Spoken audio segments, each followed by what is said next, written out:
Korea merdeka 15 Agustus 1945. Indonesia merdeka 17 Agustus 1945. Beda 2 hari doang. Masa UMR beda 20 juta. Sebentar lagi 17 Agustus. Tapi sepertinya aku tidak akan mengibarkan bendera merah putih. Kita punya seorang pemimpin, tetapi cuman kebanyakan cocot, kebanyakan bacot. Kita punya seorang pejabat, tetapi penjilat sama tukang maling duit rakyat. Kita punya aparat, tetapi sifatnya seperti keparat, suka menindas rakyat kecil. Katanya kita udah merdeka, tetapi kita masih selalu menderita. Apakah itu pantas dinamakan merdeka? Pemain bawa 12 karung, sekarang bawa 6 karung, gak habis 1 karung pun itu. Ada beberapa faktor. Satu, daya beli masyarakat di sini lagi melemah. Kedua, dari ngandelin instansi guru sekolah nggak ada dana, katanya nggak ada anggaran. Jadi instansi guru mau beli pakai apa, dananya anggarannya nggak ada, nggak cair gitu. Kebanyakan yang bilang gitu. Yang betul ini aja modal belum balik, ini tanggal segini belum balik modal misalnya. Padahal udah mau masuk minggu kedua ya. Iya. Kalau tahun kemarin ya nggak rame-rame amat sih, cuman tahun kemarin ya alhamdulillah kalau modal kembali ya. Saya Berpuluh-puluh tahun Republik Indonesia merdeka, baru kali ini ada war ticket untuk melihat langsung perayaan HUT RI di istana. Hebat kalian ya, semua dijadikan bisnis. Jadi kalau ada orang kecewa pada Indonesia, ada orang marah pada Indonesia, terus kita bilang, oh memang lu ya nggak tahu diri lah. Tunggu dulu teman-teman. Aku ini teman-teman sering marah ketika semakin hari pajak itu semakin tinggi. Aku kena pajak. Kemudian tahu bahwa orang-orang pajak mencuri uang-uang kita yang kita bayar dengan keringat kita. Jadi kadang-kadang aku bilang, aku ini kerja untuk negara. Negara tidak mencarikan aku pekerjaan. Betul. Tapi begitu aku dapat penghasilan, enak aja diambil begitu besarnya. Kalau saja aku tahu dengan pajak yang aku berikan dengan hasil keringatku, kemudian itu untuk kesejahteraan rakyat, kayaknya ikhlas aku, kayaknya aku rela. Yang aku nggak rela adalah uang pajak itu kemudian dicuri oleh orang pajak sendiri. Dan aku pernah bicara ini di depan Dirjen Pajak ketika aku dan Pak Ahok diundang untuk bicara di Dirjen Pajak. Yang korupsi pejabat, yang maling pejabat, ya, yang pesta pura pakai uang rakyat pejabat. Berarti uang kita kemana? Yang senang-senang pejabat, yang kaya raya dengan uang rakyat pejabat. Memang ini pejabat tai, pejabat Indonesia. Nah, ya, kalau negara kehabisan duit, meres rakyat. Memang kalian ini penjahat semua. Penjahat semua kalian, pejabat-pejabat Indonesia. Halo guys, apa kabar? Semoga Bapak Ibu semua menyaksikan konten ini. Saya doakan dalam keadaan sehat, diberikan berkat dan rezeki yang berlimpah dari Tuhan Yang Maha Kuasa. Amin. Apakah Bapak Ibu merasa hidup ini kok makin berat dari hari ke hari? Guys, bukan hanya Anda yang merasakan sendiri. Banyak orang, banyak warga negara Indonesia yang mulai merasakan bahwa era pemerintahan saat ini itu semakin hari rasanya semakin berat. Dan semakin hari itu kayaknya semakin susah. Kita seperti sulitan untuk bertahan hidup di negara yang kita cintai bersama ini. Oke guys, selanjutnya kita akan mendengarkan keluhan curhatan dari para netizen dalam menyikapi situasi dan kondisi negara kita yang akhir-akhir ini rasanya memprihatinkan. Untuk meringankan beban hidup warga, Jepang akan pangkas pajak makanan yang awalnya 8% menjadi 1%. Bajingan, kunyuk. Negara macam apa Jepang ini? Kok kepikiran pejabatnya meringankan beban warga gitu? Negara kok begitu? Negara kok maju? Negara itu harus menindas warga, harus menindas rakyat. Baru aja 8% udah diturunin. Ya Allah, ini negara tolol ini. Lihat dong, lihat Indonesia ini. Pejabatnya nggak ada yang mikirin beban warga. Pejabat itu harus mikirin diri sendiri. Mata, gimana bisa beli ini? Ntar ada temennya beli ini, kita harus beli ini. Harus berlomba-lomba majaki rakyat kalau bisa naikin. Baru 8% udah diturunin 1%. Innalillahi wa inna ilaihi raji'un. Kalau begitu negara gimana mau bangkrut? Negara jangan maju. Aduh. Ini negara Jepang ini kalau tahu ya pejabat Indonesia dimarahin ini. Gimana ya? Negara kok meringankan, memikirkan beban warga. Gimana ya? Otaknya nggak nyampe ini. Ayo, aneh. Asli aneh. Beban warga dipikirin. Ya Allah. Tolong. Tahukah kamu, sistem pajak di Indonesia ternyata jadi sistem pajak paling kejam dibandingkan sistem pajak negara-negara tetangga seperti Malaysia, Thailand, Brunei, bahkan Timor Leste. Mari kita bandingkan dari sektor pajak kendaraan yang sudah banyak dikenal oleh orang awam. Anggaplah kita membeli mobil Toyota Avanza dan bandingkan pajak pembelian, pajak tahunan, hingga pajak 5 tahunannya dari beberapa negara tetangga. Di Indonesia, Avanza itu dirakit di Karawang. Harga aslinya dari pabrik sebenarnya sekitar 150 jutaan.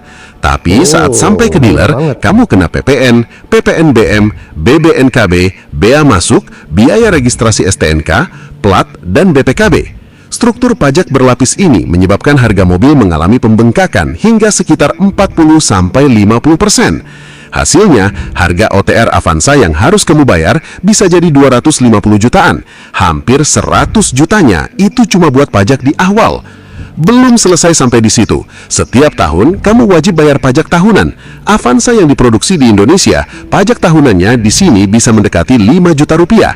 Dan tiap 5 tahun, kamu harus bayar lagi sekitar 2,8 juta sampai 3 jutaan buat ganti plat dan STNK. Jadi, dalam 5 tahun pertama saja, kamu sudah bayar pajak Avanza hampir 30 juta rupiah, padahal mobilnya itu-itu aja.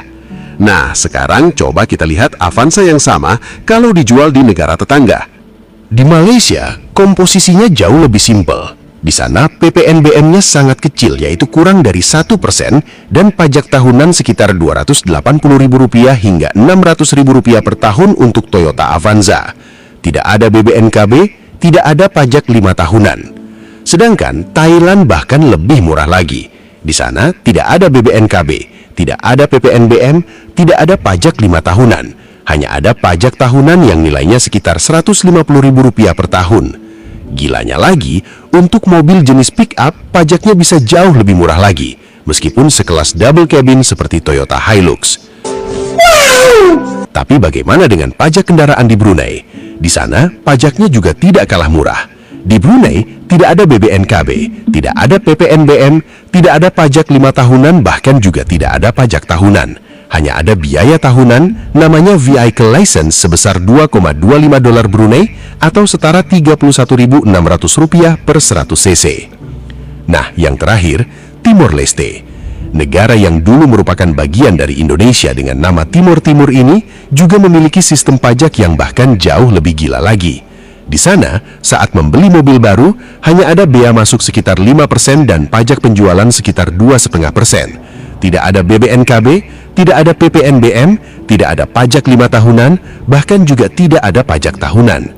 Hanya ada biaya registrasi kendaraan di awal beli sekitar $97,50 saja. Jadi, bayangkan, di negara seperti Timor Leste saja pajaknya lebih manusiawi. Tapi bagaimana dengan Indonesia? Mobil yang sama, yang dirakit sendiri di Indonesia, dikirim ke negara lain jadi barang impor, tapi pajak tahunannya 5 hingga 30 kali lipat lebih murah ketimbang di sini. Makanya banyak orang bilang, Indonesia ini negara mayoritas Muslim dengan kekayaan alam yang sangat luar biasa, tapi sistem pajaknya paling kejam dibandingkan negara-negara tetangga. Parahnya lagi, meski rakyatnya sudah diperas pajak sekejam itu, tapi fasilitas yang diberikan negara kepada rakyat masih minim, bahkan masih banyak rakyat yang hidup dalam kesusahan. Tapi bagaimana menurut kalian? Apakah sistem pajak di Indonesia memang sudah wajar, atau justru perlu dievaluasi agar lebih ringan seperti negara-negara tetangga?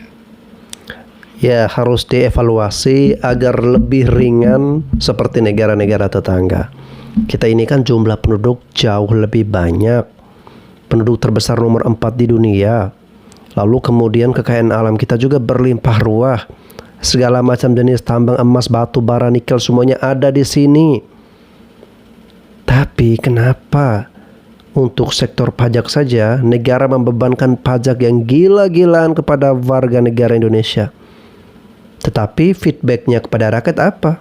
Rakyat makin hari makin susah, bos.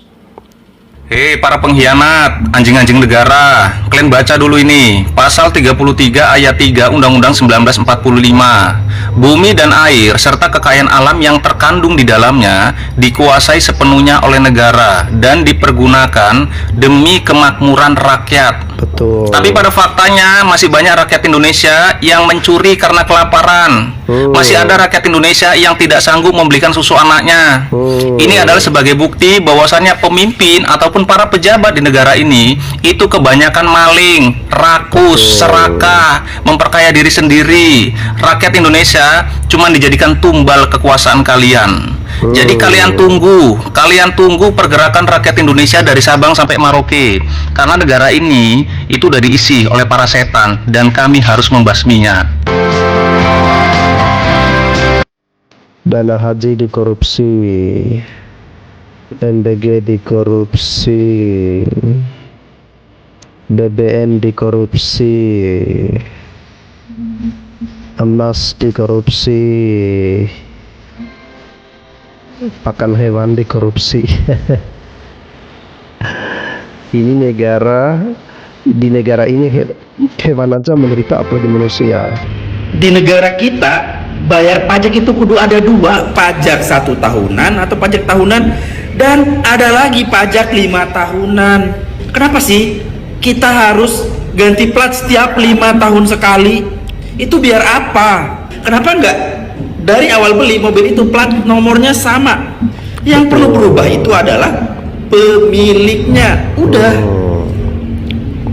cukup dinotis aja ada informasi kita udah bayar pajak setiap tahun. Kenapa 5 tahun harus udah bayar pajak lagi, ganti plat nomor apalagi?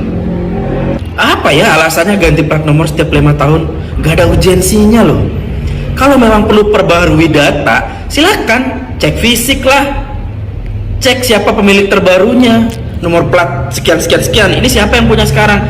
Itu tugas kalian update. Kenapa sih masyarakat harus dipersulit bayar pajak? Belum lagi mau balik nama, nggak ada KTP disuruh nembak. Belum lagi oknum petugas yang kalau didatengin ada biaya ekspres. Kenapa sih? Dari zaman dulu sampai sekarang gitu terus.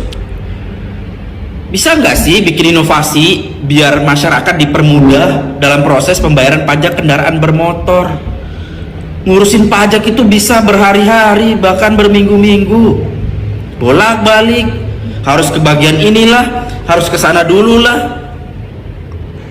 Kenapa nggak belajar dari negara tetangga? Bayangin loh, kalian nih ya oknum petugas itu cari makan, ya gaji kalian dari duit rakyat, dari pajak, buat kasih makan anak istri ya dari duit rakyat, seragam kalian tuh itu ya dari rakyat. Masyarakat mau nyumbang buat negara masih dipersulit. Gue jujur ya, akhir-akhir ini tuh kayak gue ngerasa hidup tuh kayak lagi turun kasta secara ekonomi gitu loh. Dan gue yakin banget bukan cuma gue doang yang dapat hidayah buat mangkas pengeluaran demi bertahan hidup in this ekonomi. Dulu mager dikit check out, sekarang pas lihat ongkos sama biaya layanan, gue langsung dapat hidayah tutup tuh aplikasi, mending gue bangun jalan ke warteg depan gas. Yang kedua nih yang paling kerasa menurut gue nih urusan kopi. Yang segelasnya nih 50.000, tapi sekarang gue kembali ke jalan yang benar, nyeduh kopi saset. Atau kalau misalkan lagi ada di luar Starling masih oke lah. Yang penting kafein masuk dulu, tempat estetik nomor sekian. Tapi dari semua penyesuaian hidup itu ada satu ciri yang paling valid yang bikin gue sadar bahwa gue ini ada di titik terendah di kasta perhematan, yaitu beralih ke galon isi ulang. Yang gue kira tuh hidup bakal baik-baik aja, tapi ternyata lambung dan tenggorokan ini tidak bisa. Gue gak nyangka efeknya tuh instan, kayak sebulan sekali ada kali gue sakit tenggorokan. Dan maksud gue kan niatnya menghemat puluhan ribu demi stabil finansial, malah nombok ratusan ribu beli obat radang ke dokter. Ya Allah, kata gua. Itu gua sadar sih kayaknya kita nih udah kelewatan hemat sampai asal sikat. Jadi tetap harus pilih yang jelas kualitasnya gitu loh, daripada nanti ginjal sama tenggorokan lu ngajak tawuran kan repot. Ya kalau lu gimana? Gua tanya nih, udah ada di tahap turun kasta mana? Udah langganan obat? Sama bang ya, kita semua udah di tahap atau di kasta penghematan. Kan udah bisa dibilang krisis ya guys ya. Apa-apa mahal, kerjaan susah. Makin krisis gitu loh guys tuh, bertahan tuh. Krisis tuh kayak 2026 diprediksi sampai 2030 guys. Jadi pertama itu kalau bisa jangan kredit dulu ya guys. Kayak kredit apapun itu gak usah, stop dulu. Kalau kalian gak ada hutang, gak ada kredit, udah stop dulu ya kan. Yang kedua jangan berhutang ya kan. Kredit itu kan juga kayak hutang ya guys. Jadi biar ngindari stres dulu, karena cari uang tuh lagi susah tapi apa-apa tuh mahal ya kan. Kedua jangan hutang lagi. Kalau bisa, kalau makan seadanya aja lah. Kalau buat beli barang-barang nggak penting, kalau masih bisa untuk nggak pakai barang tertentu nggak usah hutang gitu loh. Jangan ekspansi usaha tuh. Bagi pengusaha fokus perkuat yang sudah jalan saja tuh. Jadi nggak usah, kalau kalian udah buka usaha tuh nggak usah mikirnya aku mau buka cabang, mau ini mau ini. Fokus aja dulu, itu aja dulu. Kalau udah berjalan itu aja dulu sampai kita nunggu ekonomi kita tuh stabil kayak dulu lagi. Terus yang keempat, jangan keluar kerja tuh, ingat ya, jangan karena capek, karena lelah, karena apa, karena bosan sama teman-teman atau apa, kan bisa orang kayak gitu kan, banyak hal ya. Pertahanin dulu guys, pertahanin. Cari kerjaan sekarang tuh susah banget, dan kalian tau kan apa-apa mahal. Ya gitulah guys, yang tadi aku bilang ya, kayak kita tuh kayak mau krisis gitu loh jadinya tuh. Yang kelima, hemat tidak boros tuh. Kalau kalian suka CO tuh mikir lagi tuh. Kalau bener-bener pingin banget, masukin aja keranjang dulu, terus nanti pikir lagi gitu. Jangan langsung beli karena ya harus hemat gitu kan. Terus yang keenam, hindari bisnis baru tuh. Kalau kalian tuh pingin kayak aku mau buka usaha apalah, aku mau buka ini, nanti dulu aja guys, pikir duitnya, ditabung dulu, hemat, jangan suka CO, jangan berhutang. Kalau masih ada tabungan dikit, berhutang karena pengen beli apa, nggak usah, itu nanti aja. Dan jangan kredit apapun itu dulu. Kalau kalian pengen nonton TV-nya rusak, tahan dulu aja, servis aja. Kalau murah ya servis, kalau mahal nanti aja dulu. Lihat HP sekarang kayak gitu, ibaratnya tahan itu loh. Kecuali kalau kalian tuh berhutang karena kalian harus berobat dan gak ada tabungan dan harus satu-satunya cara itu, ya nggak apa-apa, namanya juga buat kesehatan. Tapi kalau cuma buat ini itu tuh mending nggak usah deh, karena ya itu tadi. Kalian ngerasa nggak sih kalau kayak apa-apa tuh sekarang apa-apa mahal? Ngerasa kan apa-apa mahal, duit 100.000 tuh udah nggak ada harganya guys sama sekali. Cuma dapat apa sih? Coba kalian bawa uang 100.000 tukang sayur tuh. Kalau nggak ada minyak ya, nggak ada garam tuh, itu cuma dapat minyak, garam, cabai, bawang merah putih doang, kayak udah. Itu pun juga bawang merah putih itu dikit banget. Tau nggak, cabai sekilo aja udah berapa sekarang. Minyak, aduh sumpah, minyak yang ada mereknya tuh mahal guys, bukan yang bermerek banget ya, tapi kabar buruk tahun 2026 ini kondisi market sangat kacau. Bahkan di beberapa perusahaan besar itu sudah mulai regulasinya wis hancur, gak ada gaji pokok, pengurangan karyawan dan lain sebagainya. Itu banyak terjadi. Bahkan di kantor-kantorku sekarang administrasi sudah mulai pengurangan, dikerucutkan di kantor pusat kayak gitu ya. Jadi buat kalian yang sekarang ini masih kerja, amankan diri kalian, ngono ya. Saiki golek gaji 3 juta 4 juta wis angel minta ampun. Saranku tetap bertahan, nah arep resign kamu wis blunder besar. Ya, karena aku sebagai pebisnis pun juga merasakan dampaknya sangat luar biasa. Karena apa? Sekarang aku kulaan sasetan, minuman, susu dan sebagainya itu harganya nggak masuk akal. Makanya mungkin akan banyak perubahan harga. Bahkan info terbaru di handphone ini juga harganya wis ugal-ugalan. Regulasi mungkin gak baik, tapi harga handphone ugal-ugalan. Karena semua perusahaan lagi mengamankan dirinya sendiri, gak mungkin dia bangkrut gara-gara kayak gini. Dan ini akan terus berjalan sampai di akhir tahun 2027.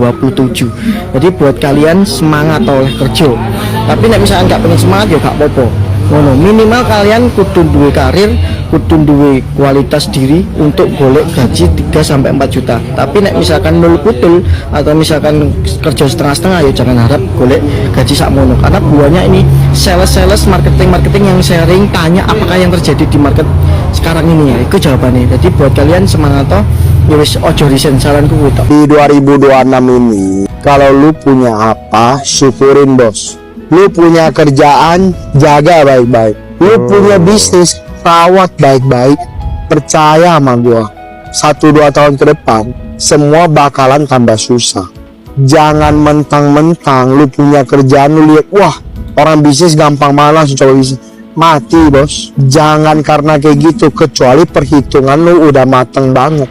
Ataupun lu begitu punya bisnis, lu gak jaga sendiri, lu seorang jaga, mati bos. Percaya sama gue. Kayak aku itu jadi pengusaha kan udah lama ya, udah lama banget lah ya. Terus aku tuh nggak pernah nyinyir, aku nggak pernah kayak protes sama pemerintahan gitu ya, nggak pernah lah. Aku tuh bukannya nggak melek politik, tapi udahlah selama bisnis atau usahaku baik-baik aja itu ya udah gitu loh ya. Terus sekarang ini kan aku sering ngobrol atau mengkritisi atau bilang kalau tentang pajak, terus kemudian tentang bisnis lagi lesu kayak gitu ya. Ya itu ternyata temanku itu juga sama. Jadi aku tuh ngobrol dengan banyak teman pengusaha itu yang dia tadinya tuh nggak pernah komentar lah ya presidennya mau siapa, terus kemudian mau bagaimana, yang penting bisnisnya baik-baik aja, itu dia nggak pernah komentar apapun tentang bahkan mungkin tentang program pemerintah. Nah sekarang ini akhirnya menjadi seperti kayak ngeritiki pemerintah, terus kemudian ngomel, terus kemudian komplain. Itu ya karena apa? Ya karena ini dampaknya ke bisnis ini tidak baik-baik aja, sepi ya, sepi. Ini di semua sektor. Mungkin yang rame dari bisnis ini cuman MBG doang gitu. Yang lain-lain itu semua sambat atau ngeluh kalau ini kondisi ini tidak baik-baik aja, kondisi bisnis itu tidak baik-baik aja. Aku ngobrol dengan teman pengusaha itu, mereka itu bergerak di bidang yang beda-beda sama aku, tapi semuanya ngeluhnya itu sama, sepi gitu ya. Jadi ya itulah kenapa sekarang ini mungkin banyak yang protes atau ngomong kok begini, pemerintah kok begitu. Ya karena apa? Karena ini dampaknya ke kehidupan kita. Jadi ya kalau mau nggak dikritisi, nggak banyak yang komplain, nggak banyak yang mungkin rame, ribut gitu ya. Mau punya program apa, yang penting kayak lapangan pekerjaan mudah, bisnis juga gampang, terus masyarakat itu merasa aman.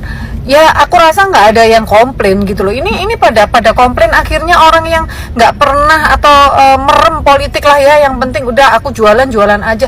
Akhirnya kan cari tahu gitu, kenapa sih bisnisku itu sepi, kenapa sih, akhirnya lihat-lihat ya di medsos dengan apa yang terjadi di pekerjaannya, di bisnisnya. Ya itu akhirnya ikut-ikutan ngomel gitu, mengkritisi kebijakan pemerintah, terus kemudian mengkritisi program pemerintah. Jadi itu kenapa banyak orang sekarang itu pada komplain, pada kemudian itu nyinyir, ribut, ya karena kesejahteraan atau bisnisnya itu juga tidak baik-baik aja. Satu kesimpulan menurut saya, akar dari semua permasalahan ini adalah karena saking banyaknya koruptor merajalela di negeri kita, guys. Ekonomi pada bulan Agustus, September, Oktober, sama November itu benar-benar terpuruk. Bukan di Indonesia saja, di dunia. Di dunia ini keuangan ekonomi pada bulan Agustus, September, Oktober, November itu terpuruk. Bagi Bapak Ibu semua, kalau yang kerja mungkin nggak terasa ya, karena dapat gajiannya tetap nggak mungkin turun. Tapi kalau bagi pengusaha, sudah dari bulan Juli sudah terasa menurunnya omset. Ada yang menurun sampai 70%, ada yang menurun sampai 50%, ada yang menurun sampai 30%. Bersyukur yang sudah ruwet tidak ada penurunan, dan untuk mengantisipasi jangan sampai Agustus, September, Oktober, November, segera ruatan mulai hari ini. Selamat malam teman-teman semua. Udah nonton kan berita barusan? Itu ngeri sekali itu. Ini baru pertama kali dari sejak era reformasi ada demo besar-besaran dari ASN di berbagai daerah. Apa yang mereka tuntutkan, apa yang mereka protes? Karena ASN-ASN di daerah ini ada pemotongan atau ada tunjangan-tunjangan kinerja yang tidak bisa dibayarkan oleh pemerintah daerah karena adanya pemotongan dana TKD, dana transfer ke daerah dari pemerintah pusat kepada pemerintah daerah. Dari total 552 pemerintah daerah yang terdiri dari kabupaten, kota, dan provinsi, itu ada sekitar 490 pemerintah daerah yang menyatakan mereka tidak sanggup membayar gaji para ASN. Itu angkanya sekitar 89% dari total 552 pemerintah daerah di seluruh Indonesia. 89%-nya menyatakan tidak sanggup membayar gaji ASN. Kembali ke TKD tadi ya. Apa yang dimaksud dengan TKD? TKD adalah dana transfer ke daerah, di mana pemerintah pusat itu setiap tahun anggaran itu mentransfer berbagai macam dana ke daerah supaya pemerintah daerah itu sanggup membiayai kegiatan pemerintah daerahnya, baik itu anggaran belanja, operasional, gaji pegawai, dan sebagainya. Banyak komponennya, misalkan salah satunya TKD, dana transfer ke daerah, dana alokasi umum atau DAU, ada lagi daerah-daerah khusus itu mendapatkan DAK, dana alokasi khusus. Belum lagi kalau di daerah-daerah Papua itu ada namanya dana otsus, dana otonomi khusus. Itu anggarannya puluhan triliun, ratusan triliun. Itu disebar ke seluruh Indonesia oleh pemerintah pusat. Jadi juga keliru kalau masyarakat selalu mengatakan daerah dikeruk habis-habisan hanya untuk membiayai pusat. Enggak, pemerintah itu juga bagi-bagi uang ke pemerintah daerah. Nah, tapi yang mengerikan adalah di tahun ini, tahun 2000, anggaran 2025-2026, di mana pemerintah pusat tidak bisa mentransfer dana TKD tersebut, sehingga ada sekitar 490 pemerintah daerah tidak sanggup membiayai ASN-nya, atau sekitar 89%. Ini bencana nasional ini. Wow. Dari Sabang sampai Merauke itu bisa terjadi gejolak yang sangat besar. Tanda bahaya besar ini bagi pemerintah pusat. Saya tidak tahu apakah pemerintah pusat menyadari ini situasi sebenarnya cukup genting atau menganggap ini BAU aja, business as usual. Kalau menurut pendapat kalian bagaimana? Kenapa ada permasalahan seperti ini ya, di mana para ASN di beberapa daerah melakukan aksi demo, mereka tidak diberikan hak-hak mereka. Tapi kenapa program MBG ini terus berjalan? Karena menurut saya MBG ini kan menyedot duit atau dana yang sangat besar, sangat lumayan jumlahnya. Kita kan dari dulu tanpa ada MBG, anak-anak kita tetap bisa sehat kan, bisa bertumbuh kan. Tapi kalau ini dipaksakan terus, ya akhirnya nanti akan banyak hal yang dikorbankan, termasuk para ASN yang tidak mendapatkan tunjangan ataupun tidak mendapatkan gaji, dan anggaran-anggaran yang lain yang lebih urgent, lebih bermanfaat, dipangkas habis-habisan demi efisiensi, dan uang itu larinya kepada MBG. Tahun ini 2026 itu gue nobatin sebagai tahun tergila sih. Gue ngelihat semua digempur habis-habisan, terus dibercandain. Lu kayak hidup lu tuh bener-bener dibercandain sama negara lu sendiri, tau gak sih? Terus gue mau nanya deh lu pada, seberapa pesimis lu sama negara ini di tahun ini ya? Gitu, kayak ini momen-momen semua orang tuh ngerasain cuy. Gak cuma dari bawah, dari tengah, atas juga banyak yang ngerasain. Bener-bener di tahun ini tuh waktu tuh lebih cepat. Lo ngerasa gak sih? Sekarang tahu-tahu tuh udah Agustus cuy. Lo udah sibuk mikirin yang lain-lain, lo udah stres. Lo pernah gak sih kadang kayak, anjir ini hari apa ya sekarang ya? Tahu-tahu udah hari gini ya, cepet banget kan? Nah itu tuh, kalau lu nikmatin berasanya kan lama. Kalau ini saking lu udah muak ya, lu udah gak mau hitung-hitung, besok udah Kamis, besok udah Jumat, udah tuh hari Sabtu Minggu kita nyantai gitu kan. Kalau gue sih enggak, gue tetap ke kios gitu kan, masak. Tahu-tahu nih mikir gitu kan, meleng dikit, anjir besok Senin gitu kan. Padahal baru mau berbahan, besok enak nih nyantai. Dan itu terjadi juga di gue, udah kayak gue tuh udah lupa hari, tau gak sih.